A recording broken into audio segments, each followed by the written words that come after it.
Hey, I'm curious. How many of you know someone right now who's a little bit difficult to love?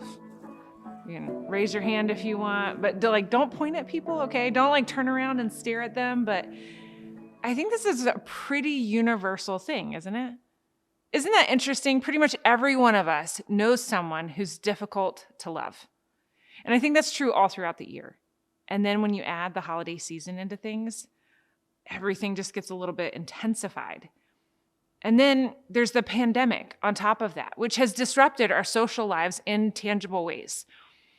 All of us have seen people, our friends, our acquaintances, our families, our work colleagues, people that you got along with for the most part, in new ways.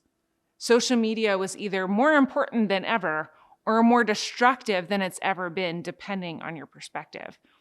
Because all of a sudden we got insight into how people are seeing and processing the world. And in some cases, we realized that people were seeing and processing the world in very different ways than we were. Over the past 3 years, I have unfriended, unfollowed, and hidden more people from my social media feeds than ever before in my life. In part because I've moved states twice in the last 3 years, and I needed to let go of whatever self-importance led me to believe that I could be a source of change in their lives through my own social media posts.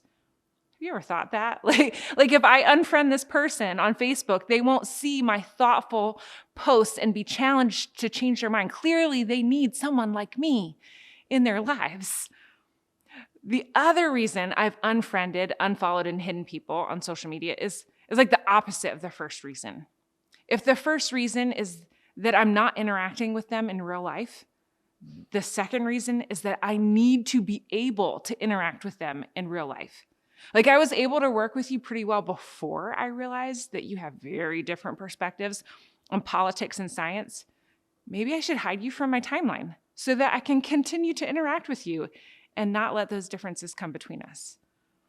I remember there was one person who posted something that they saw as a joke about people crossing our southern border, and my husband and I attempted to gently engage with the post and urge a different perspective, and it didn't go well. I was on the receiving end of a bless your heart from a Southern church lady, which for those who don't speak Southern was basically like cussing me out. I realized that maintaining those virtual relationships wasn't serving me well. I found that it wasn't helpful for me to know everything about everyone. And for many of us, the social media commentary on the pandemic and other political things, it didn't just disrupt our work relationships or our other friendships. It cast new light on our family relationships. All of a sudden, we knew things about our family members that we had never realized before. Didn't we grow up in the same family? Is that really how you see that? And it's become even harder to navigate those family gatherings. You know, the kinds of family gatherings that typically happen during the holiday season. And now we are in the middle of the fourth winter holiday season since COVID started. And it seems like we've just taken that baseline of chaos, added the holiday stress, and then multiplied it by COVID stress, which includes conversations about health, politics, science, and more. It's a lot. A lot. So let's pause for a question. On a scale of 1 to 10, 1 being totally peaceful, 10 being completely unhinged, how chaotic are your family functions during the holidays and why? Now, if you're sitting at home with your family, maybe this is an internal monologue, right? Maybe you don't have a conversation with your own family as you talk about this, but just reflect on that question. Take a minute.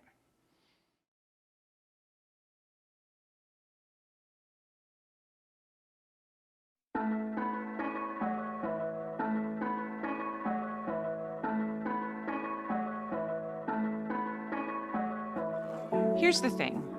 Most of us have someone in our lives who's difficult to love. It doesn't mean that person isn't worthy of love. It just means that we have a hard time getting along. And it's complicated to figure those things out. It's complicated in part because we live in the age of perpetual offense. People, me, right? I can be quick to become angry, quick to judge, quick to be offended. And if you're on a continual search to be offended, you're going to succeed. This isn't like a Where's Waldo search that takes forever. This is hide and seek with a 2-year-old. You know what I mean? It's easy. It's easy to find things to be offended about if that's your goal.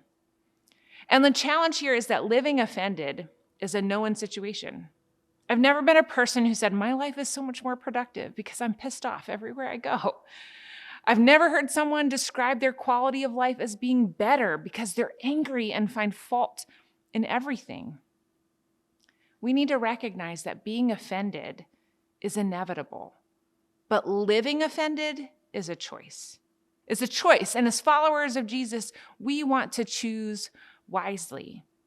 We're in a message series called Missing Peace, based on a series from Life Church. Many of us are missing peace in our relationships, in everything from our casual acquaintances to our closest relationships. And we're looking to the one who is peace, to Jesus, to be our source of internal peace and also to be a source of peace in our relationships. And the title of today's message is These People, as in, I can't believe these people. I feel dysregulated around these people. It's tough to live with these people. I'm not sure if I can trust these people. And we're seeking God for some true relational peace because we know that Jesus is our peace. So let's look at what Paul in the New Testament has to say about finding peace with people who are sometimes difficult. He says, bless those who persecute you. Don't curse them. Pray that God will bless them. Be happy with those who are happy and weep with those who weep.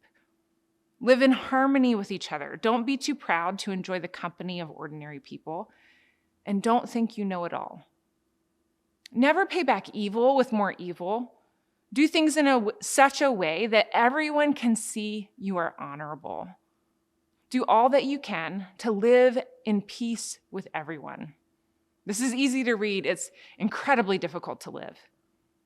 And this is what Paul said. He said, if you've got anyone who's a little bit difficult to love right now, bless those who persecute you. Bless and do not curse. He teaches us as followers of Jesus that we're to rejoice with those who rejoice and mourn with those who mourn. He tells us to live in harmony with one another. Don't be proud, but be willing to associate with people of any position. He tells us don't be conceited. Don't repay anyone evil for evil. Be careful to do what's right in the eyes of everyone. And verse 18 here, it's going to be our key verse. And we're going to come back to this kind of over and over in the message. Paul tells us, if it is possible, as far as it depends on you, live at peace with everyone. If it's possible, as far as it's up to you, your wills, your ways, your ability, live at peace with everyone. So let's start at the beginning. Paul says this, he says, bless those who persecute you. We could say, bless those who are mean to you. Bless those who are short with you. Bless those who disagree with you. He says, bless those who persecute you. What does it mean to bless? Well, the word bless here comes from the Greek word eulogio, which is a little bit like eulogy. And you know what that would be. In the EU, it means good. Logos means word. So what this word eulogio means is a good word. Very literally, it means to speak well of or to wish the best blessings for someone. I want you to think about this. Speak well of and wish the best blessings for someone who's rude to you. Speak well of and wish the best blessings for someone who betrays you. Bless those who persecute you. Now, I don't know about you, but it's really easy for me to wish the best for people that I like. It's easy to bless someone who's a blessing, to be nice to someone who's nice, to be generous with someone who's generous. It's really hard, though. It's incredibly difficult when someone offends you, when someone's harsh to you, when someone belittles you, when someone leaves you out, hurts your feelings, or betrays you. In fact, there's a part of me when someone I don't like, someone I don't trust, someone I don't respect gets something bad in their life, there's like a part deep down inside of me that enjoys that. There's a part of me that's just kind of like, I don't know. Like, have you ever been driving down Mount Hope Avenue and like a beat up Corolla comes flying down the center lane to pass me, which is really the lane for safely turning left. And then I just hope, I hope that I get to see them pulled over getting a ticket. I want really badly for them to get in trouble for being unsafe. But Paul gives us a very specific and very direct command. And in the Greek language, his command is what's called a present imperative. A present imperative means to do what you're told to do and keep on doing it. It's not a one-time action. Very literally, when Paul says, bless those who persecute you, you could translate it, be a continual blessing to those who are a continual problem. Wow. Be a continual blessing. I don't know about you, but I could be a blessing to someone who's a problem for a little while. I can do it for a minute or two. But after a while, if they're continually a burden to me or offensive to me, at some point, I snap and I really want to retaliate. And yet Paul is giving us this imperative. He's giving us instructions inspired by the Holy Spirit that we as followers of Jesus are to be a continual blessing to those who are a continual problem. How do we do that? It's completely impossible in my nature to ever do that. The only way we can do that, what Paul's talking about in Romans 12, is to understand the context. So I want to go back to the very first verse in this chapter. This gives us the context that sets up the how we love people who are so difficult to love. Paul starts this way, and he says something really rich. He says, because of all that God has done for you. He says, and so, dear brothers and sisters, I plead with you to give your bodies to God because of all that he has done for you. Let them be a living and holy sacrifice, the kind he will find acceptable. This is truly the way to worship him. Another translation puts this in view of God's mercy. How merciful has God been to you? How much has God forgiven you from things that you didn't deserve? How much has God blessed you beyond what you've earned? In view of all that, in view of God's goodness for you, in view of God's grace for you, Paul tells us, give your bodies to God. Now, some of you might be sitting here thinking, I don't know that God. I don't know a God who's merciful and forgiving. And oh, how I hope you're able to meet this God, to see the God we serve from this light, to see this God who's full of love and compassion for you, exactly who and how you are right now.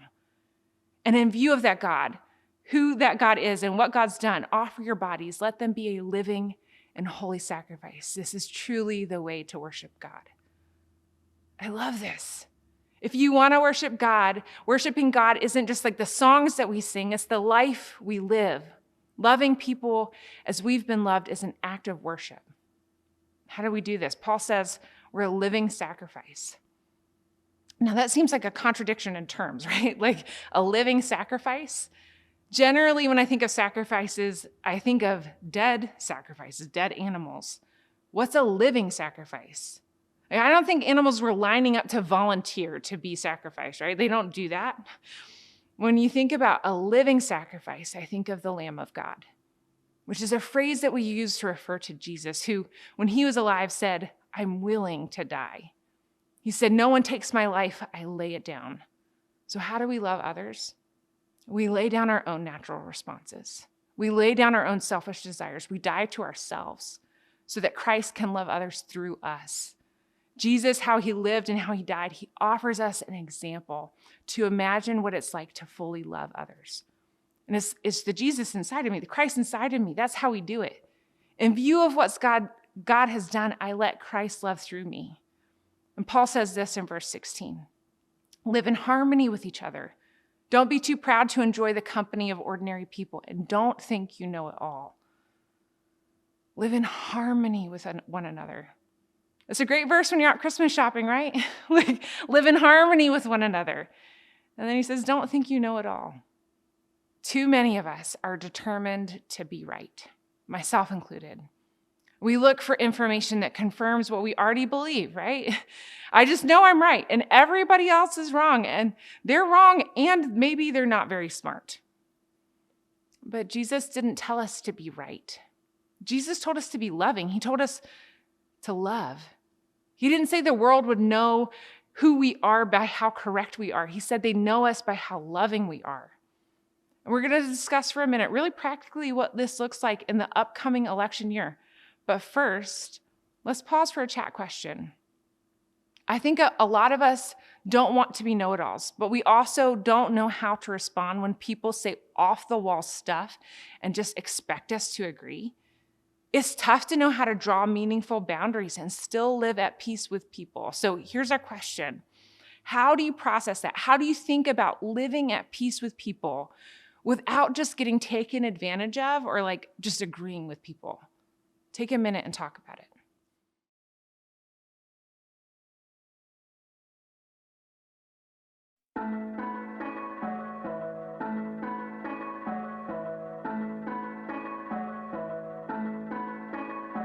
So we're coming up on an election year, and I just want to stop and put this in context, right? Like if you're politically conservative, it might be easy to think or say, I can't believe that anybody liberal could ever love Jesus.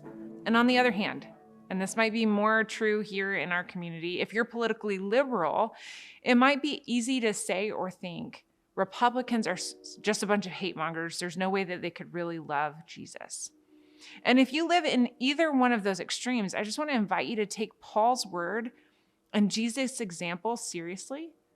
If it's difficult for you to imagine that someone else who was born in another part of the world or another part of our country, around a totally different way of thinking, with different parents, maybe a different skin color, maybe different friends, different opportunities, different threats, if it's difficult for you to imagine how someone who is so different from you could love Jesus from a different political perspective at a different point in their walk than you do, then it's time for you to expand your perspective.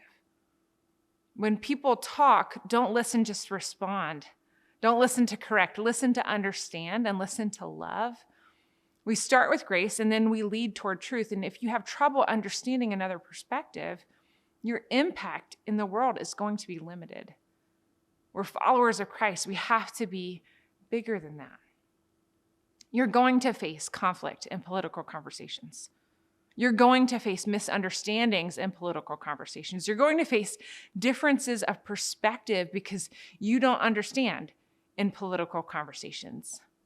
And you're going to experience conflict, misunderstandings, and differences in perspectives in more than just political conversations. You're going to experience these things in conversations about parenting and work and feelings and expectations.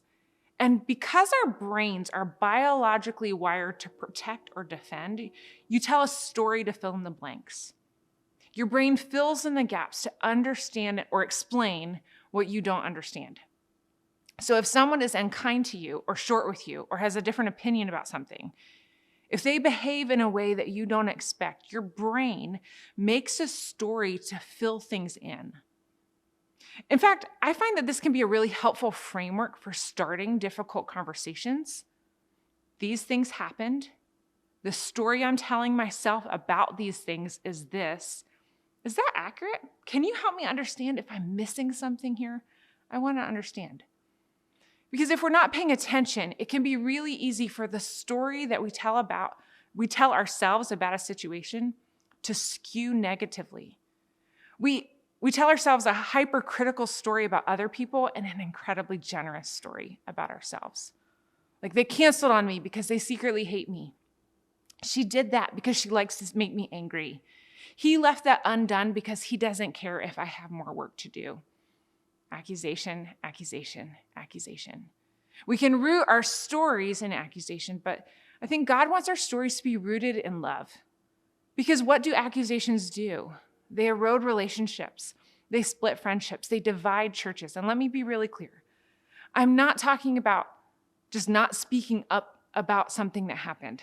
I'm saying that we do our best to suspend judgment until we have all the information. Like, you didn't act on my suggestion, and the story I'm telling myself is that you don't value my perspective. Can you help me to understand what I'm missing? Like, you're still asking questions, addressing what's happening, but you're leaving the end open. Like, maybe I'm missing something here. And remember, they won't know that we follow Jesus because we're right all the time. The world is going to know us by the way that we love.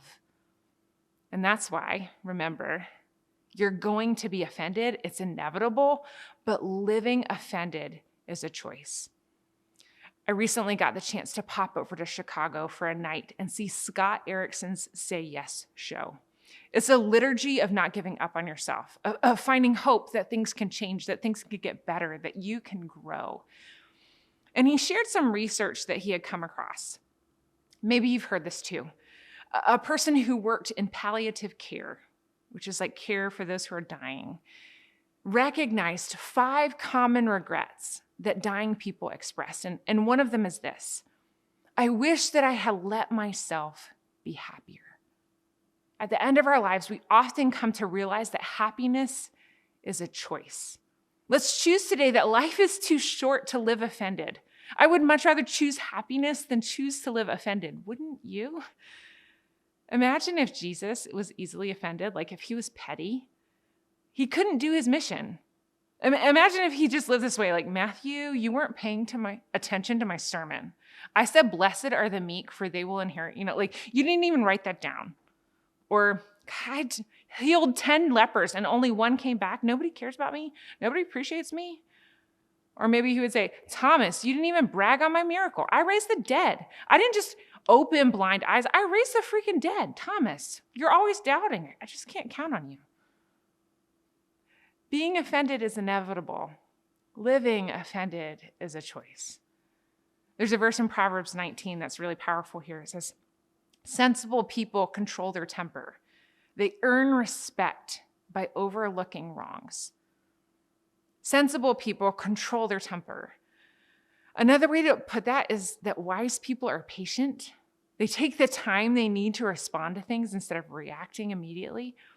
And when they do that, they earn respect by overlooking wrongs, by overlooking offenses. What does that mean to overlook an offense? It's not the same as pretending it didn't happen. It's a conscious decision to let it go, like real-time forgiveness. It's saying, I know that happened, and I'm going to assume good intentions and overlook it. I'm not going to focus on it. So let's pause for one more chat question.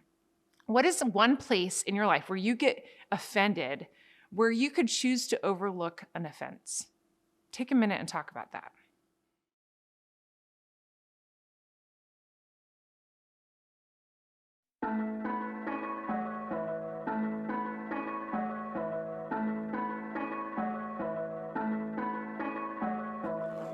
Like, we've got more important things to do than be offended. Listen, this applies to the jerk at the mall, but it also applies, maybe more importantly, to the people you love the most. Apply it to the people in your home, to your spouse.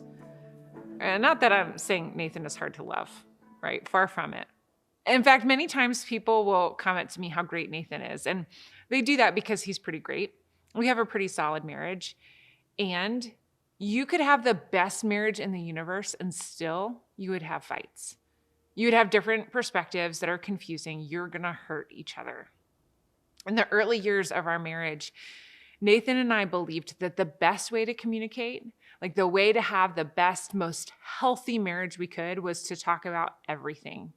And so we hashed and rehashed how we talk to each other. Like, don't say it that way because what you're really saying when you say that is this. And so you need to say it this way instead. And it just went on and on and on, parsing out each other's specific words, trying to find exactly the right way to speak to each other. And eventually we learned that it was really less about the words than it was about the trust we had for each other. We learned that there would be times that we snapped at each other and then came back and apologized. There would be times that an emotion would flare up and we'd let it sit and then soon realize it wasn't that big of a deal.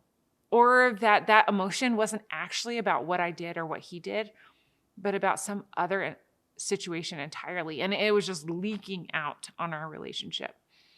And so now we pick and choose what to make a big deal out of.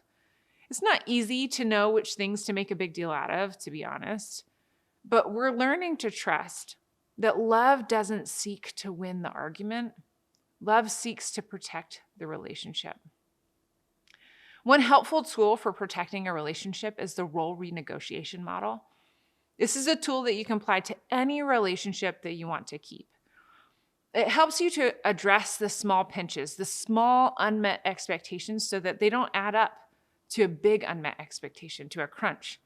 It gives you a framework to address all of it, to have honest conversations about that expectation, whether it's reasonable and or necessary. It's a tool that can open up conversations about relationships without assigning intent to those unmet expectation. It lets you say, this surprised me, and it was a little deal or it was a big deal. Can we talk about it and get on the same page? So remember what Paul said in verse 18. Do all that you can to live in peace with everyone. Sometimes you just can't control how another person will respond. So as far as it depends on you, live at peace with everyone. As far as it's in your control, be at peace with people, even the people who are rude to you, even the people who are talking about you behind your back, even the people who lash out at you and say nasty things. Do all that you can to live at peace with them. This is really tough, and you can't really do it on your own. You need help from the one who is peace and who brings relational peace. It takes two to reconcile, but it only takes one person to forgive. It takes two to reconcile, but it only takes one person to be loving. And so as far as it depends on you, as far as it depends on me, we're going to live at peace with everyone. I promise you that people are going to let you down. I'll let you down. I may have even offended you today.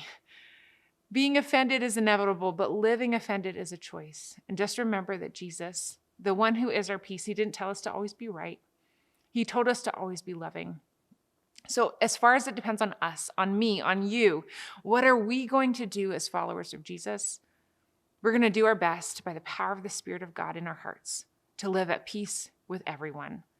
And it's my prayer today that for someone, this could be just what you need for healing in a relationship that's broken. Amen.